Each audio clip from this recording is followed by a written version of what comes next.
Hi, my name is Tony Ellis. I'm an A&M. I go to school at A&M, and I research disaster resilience in rural communities. I'm here today to talk to you about disasters and how to prepare for them. And before I get started, has anyone had an experience with a disaster? Yes, sir. What did you have? Earthquake? How did you feel about that while you were there? It was being raised in Texas and then having to deal with that particular experience. Dealing with the earth shaking beneath you is quite a terrorizing and fearful way to start your day. I can imagine. So we have an earthquake? Yes, sir? Hurricane Rita. Rita, you were in Rita? My parents worked, they stayed in Rita for 3 weeks. So you know about hurricanes. And then we drove back to clean it up. Oh, wow. And you? I helped clean up after Hurricane Hugo in the Caribbean and Hurricane Andrew. So you've seen two. So we've had hurricanes one side of the world or one side of the states and earthquakes on the other. So you can see it's spread. You get them wherever you go. So how prepared are you for a disaster? That's the question we're going to figure out today. And hopefully I will help you be better prepared by the end of the lecture.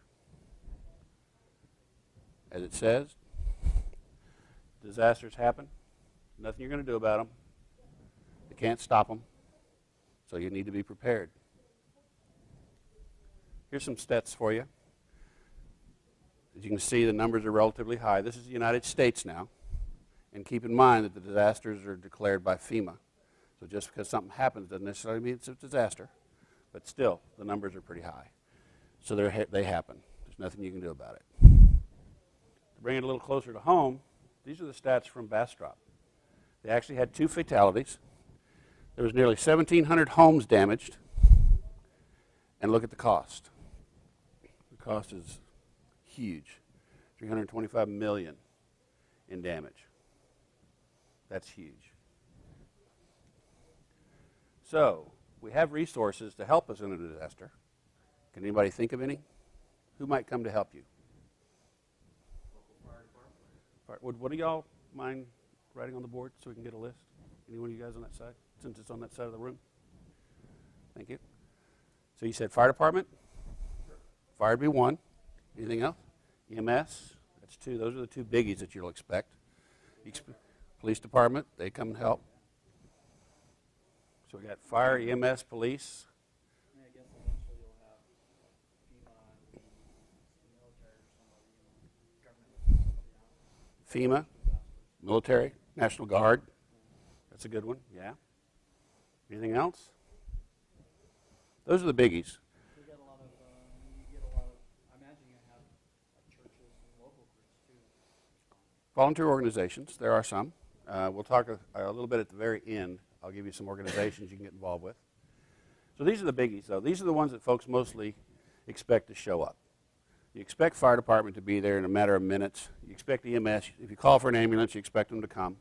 And, of course, the police come anytime there's a big problem. So let's see what really goes on here. How long do you think it takes for them to get there? Just because they're coming, how long do you think it takes? You've had a disaster, so now how long?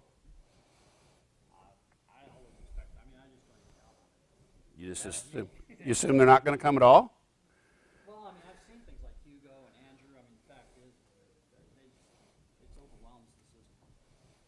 Under Okay. perfect conditions, you can expect most of these people to show up in a few minutes.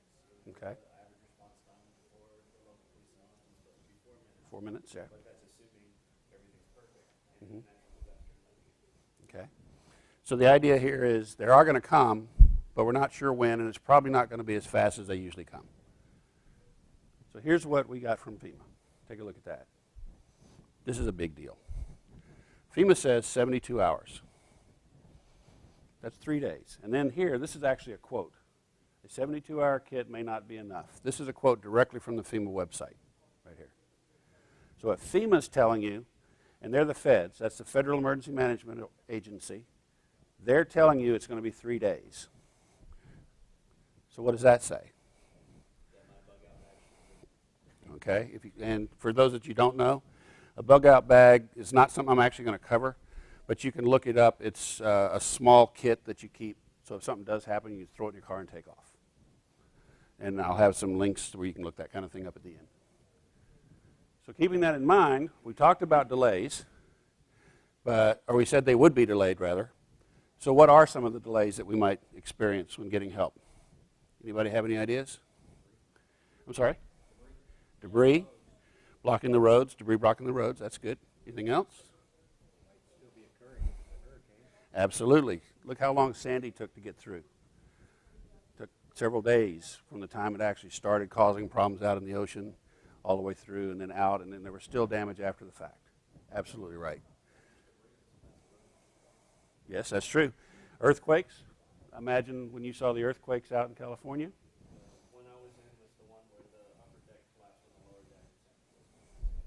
So you got the highway collapses on itself. Anybody under there, sorry, they're probably gone. But now the roads are totally useless, top and bottom. So here's some things that you'll find if you go out on the internet and you start looking around. Like you said, the event may be still going on. The hurricane's still happening. Debris blocking the road. Weather, the hurricane's still going, size of the area, and so on. When I talked to some folks for another research project I did, one of them used to be one of the managing people, or I want to say he was the assistant manager for a certain department in Galveston. In any case, he was in charge of debris removal. And when Ike came through Galveston, the debris was so bad on the highway that they couldn't get in. Emergency response from other areas came down the highway and they were stopped, could not get through. So Galveston was left on its own for several days. His name was Brandon, and he went on to tell me that about a month in, or thereabouts, a number of weeks, they had actually had to arrange for the Marine Corps to do an amphibious landing on the beach. And like you see in the movies, they roll tanks off. They were rolling off doctors and food and water because the debris was so bad they couldn't get through. So the point there is, you're right, it takes a long time sometimes. So given that it takes a while to get there, and in a case where like a month, 2 weeks, whatever, we know FEMA says 3 days. So who do you think is actually going to be responsible for taking care of you and your family? Yes, sir. You are, exactly right. You're going to have to try to take care of yourself. You got that 3-day thing from FEMA. We just talked about it. Could be up to months, weeks, whatever. So you're going to have to survive on your own. You're going to have to figure it out. So when you do that, you need to do it effectively. I'm going to try to help you figure out how to effectively plan and prepare yourself for a disaster. That's what we're going to talk about next. Here's the circle. It's called a preparedness cycle. If you look at this, you'll see first you got to come up with a plan. Who you're going to call, who you're going to work with, where's your family? How do I get my family together? Then once we get together, what are we going to do? So you're trying to figure that out. Once you get it done, then you're going to have to organize yourself and get your equipment together. You're going to want to talk about what kind of supplies do I need? Do I need to figure out, do we need to go somewhere else? Whatever. You need to organize yourself. Get your equipment together. We'll talk about equipment here in a little bit. Once you get it, then you figure out how you're going to train your family. Just because you talk about it doesn't mean everybody's going to be able to act it out. So when somebody's at work, at school, you need to figure out, okay, how am I going to contact these people? You work that out. You talk about it. You train it. Then you actually perform it, exercise. So you may just sit down and you say, okay, kids, you go in your bedroom. Y'all are at school. Mom, you go over in the kitchen. You're at your job. I'm in the living room. I'm at my job. Tornado hits. What do we do? So everybody pretends to pick up their phone. Yes, sir? You may be about to address what I was going to ask. Mm-hmm. I've read that the phones are down in many of these situations. A lot of times, he's talking about the phones being down. A lot of times they are. You'll have mobile phones. You'll have landlines. But I've come to find out that the texting goes on a different network than the voice phone. So even though you may not be able to make that phone call, you may be able to text. And if you can't make either one of those, you may be able to find a computer and get on the internet. A lot of folks use a different form of connection than they do for telephones. I use Uverse at my house where it's all through one cable, but prior to that I had Suddenlink for internet and I had Dish for TV. So my internet actually came through a separate cable from the rest of the stuff in my house, which obviously was different than my cell phone. So these are things you plan. Back up here to planning. You want to plan that. Okay, what if my phone doesn't work? What do I do? Okay, you want to have a meeting place. Let's say you just have a meeting place. Okay, I can't call you, but I can sure meet you in the driveway or at grandma's house or whatever. So you want to do that. So I'm back to exercise. You want to plan. You want to equip, you want to train, now you want to practice. So your exercise is, let's pretend this is happening and walk through it. So you walk through it all. You think, oh, darn, our phones are dead. Maybe you didn't think of that. So you evaluate and you approve your plan. You're back over here again, and you start all the way around. And you just keep doing this until you get it right. And you'll get better. Round and round and round. That's why it's called the preparedness cycle. Just keep cycling. Yes, sir. Once you get it right, Excuse me. should you continue to practice, you think, or is there value? You know, it could be years. It could be. You may not ever get hit by a disaster. But in the military, you plan, you train, you train, you train, you train, and it becomes automatic. I would say you do the same. At my house, it's just my wife and I. But we do it quite often, maybe every quarter or so. She'll call me and say, did you know there was a hurricane or a tornado that just hit? And we laugh about it. And then we know that she wants me to go meet her we meet at the deli downtown Pflugerville. That's usually kind of we go to lunch and talk about the rest of it. So she'll call and say, tornado just hit. I said, okay, I'm leaving work. I'll meet you there. And we go to the deli. And that's our meeting place. So we do that. As far as gear and stuff, which I'm going to talk about next, I have a couple boxes in the garage that I can throw in the car. And Larry said that he has a bag that he has, a bug-out bag that you can use as well. That answer your question? Yes. Okay. So, what items should you consider? Anybody? Okay. Again, would one of y'all write a couple of these on the board for me again? These are kind of important to get. Sorry, I keep picking on you. All right, what items should you consider? We have water. Anything else? Think about it. You're going to be gone for 3 days. No fire, no EMS. You had a tornado come through, wiped out everything. What do you need for 3 days? I'm sorry? Something to cook with. Okay, something to cook with. They make these little portable stoves, camping stoves, that kind of thing. That's good. So you have food, or you have water, and you have fire in effect.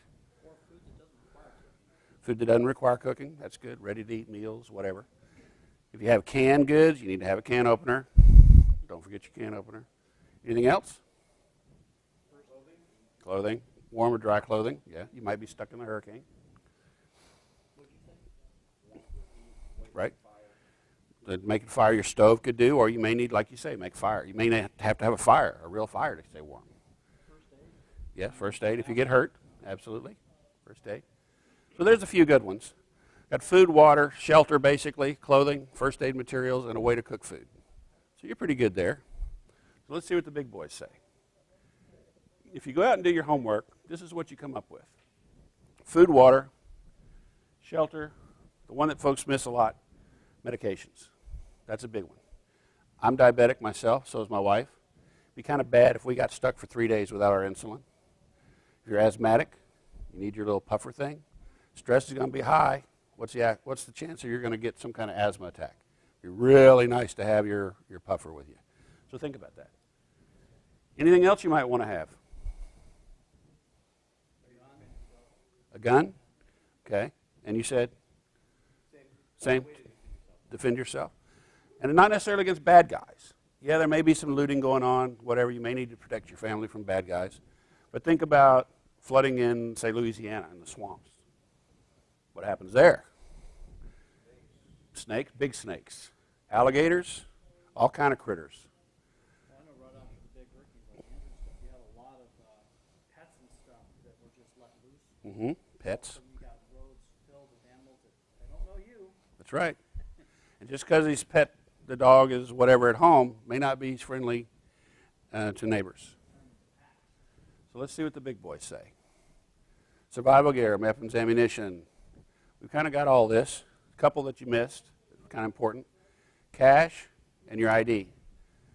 If the power's out, ATMs don't work, generally speaking.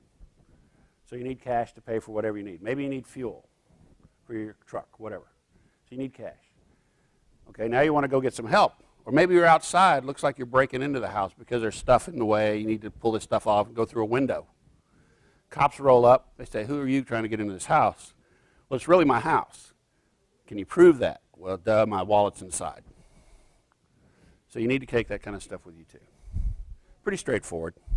And the big deal here is common sense. Think about what you need and go from there.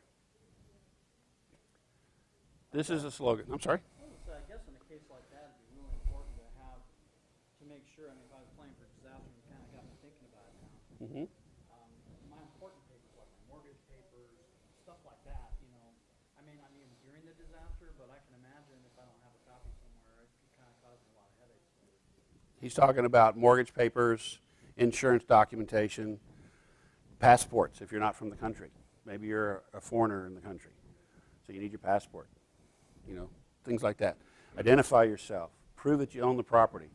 Insurance adjusters are going to show up. Do you really have a policy with me? Can I see your policy? Who knows? It doesn't hurt to have a piece of paper. So put it together in advance, stick it in an envelope, make it watertight if you can, and take it with you. All right. Oops.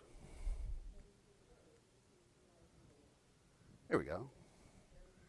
I'm going backwards. It's not working. How come I'm going backwards? Sorry about that. There we go. Now it's going. All right. Effective planning and preparation is the key to survival and disaster. Can't say it any simpler than that. You don't plan, you'd be in trouble. If you do plan, survival. That's the goal. Hopefully I'm getting you thinking along that line. Survival. So the end question again, are you prepared? I'm prepared. Sounds like Larry's prepared. Are you prepared? So there you go. A little bit's better than nothing. It's a start. So the question you have to answer is, are you prepared? And if you're not, hopefully you're going to leave here and know that you need to be. Anybody have any questions or comments for me? Anything at all? If there's some, I mean, this is of course a quick little, summary. They have some materials, or where would I go if I want to get more information? Okay, I do have I said earlier, I have handouts for you, but there are other sites you can go to. You can go to FEMA, FEMA.gov. You can go to CERT, Citizens Emergency Response Team. You can go to your local groups. Go to the police department. Talk to them. Most police departments have some type of program for training, things like that. And of course, you can always call me. I'm fixing to hand out my business card here. Give you my business cards and the handouts while we're talking. Thank you. Pass those down, please. We have, Here's some for this side. when we talk about, being overwhelmed, and I'm always pretty skeptical in the middle of disaster of government assistance, but who would you recommend, though, would be, who is most quickly ready to respond in that period of time, or who might be some of the first people I should try and contact after my family and people and make sure I'm safe? Do you have any recommendations on the most effective way of recovering after the fact? So after the tornado or the flood or whatever, you're looking for who do you contact. Okay, the rule of thumb is don't start calling places. Because what you're going to do is you're going to tie up communication lines. The police department answering 5,000 people saying, what do I do, is okay if they have the manpower for that. But think about it. They're trying to respond to the disaster. So the idea is to plan ahead. And for help, you're probably going to have to survive on your own. Keep that in mind. But as things calm down, have a radio or watch TV if you can. See what's going on. Now, if you do have to contact somebody, you probably want to contact somebody out of the area. Contact relatives and let them know you're okay to start with. And if you can't see what's on TV, certainly they can. Give you some information. If your house is gone, then you want to go to the general shelters. Every town has one. Typically, they're the schools. A lot of the bigger churches will be places to go. You can go there and gather with people. If you've worked with your neighborhood, a lot of folks have the neighborhood watches and so on. You know your neighbors. You all can gather together and decide what you want to do. But to answer your question directly, You're probably going to end up trying to contact EMS, fire, those kind of folks. Don't do 911 unless you really need it, but you can call the non-emergency numbers and go from there. Generally speaking, though, you're going to probably have to find a lot of information on your own for that first period of time until the disaster itself is more or less under control or gone. I guess you just said I'll have to call the non-emergency numbers. I don't know what they are, so I guess I need to have a list of numbers too. They're not, you can call, if you say 911, like in Pflugerville, you dial 911, they're going to pick up and they'll say, what is your emergency? And I say, don't have one. They'll say, please call back on this number, and they'll click, and you'll call back on the other number. They get you off the phone because that's not what 911 is for. But they may question you a little bit to make sure it's not really an emergency. So it's, there you go. That's my point. Exactly. So if the lines are all clogged up and you're calling and you're calling and you're calling, you're not helping anything. You're simply adding to the problem. So it goes back to you're responsible for yourself for 72 hours. Anything else? All right. Thank you very much for coming. I hope you've learned something.